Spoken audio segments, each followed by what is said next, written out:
దేవతల్ని సైతం ముచ్చెమటలు పట్టించిన ఎంతో మంది రాక్షసుల్ని వధించిన వాడు.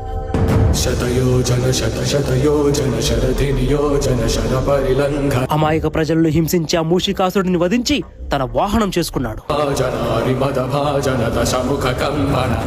అమ్మకిచ్చిన ఒక్క మాట కోసం ముల్లోకాల్ని వెళ్ళే పరమేశ్వరుడికి ఎదురెళ్ళేవాడు.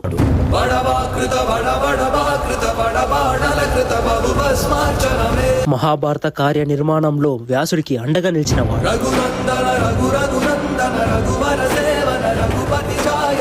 రాక్షస లోకాన్నే నామరూపాలు లేకుండా చేసి గర్జించిన వాడు.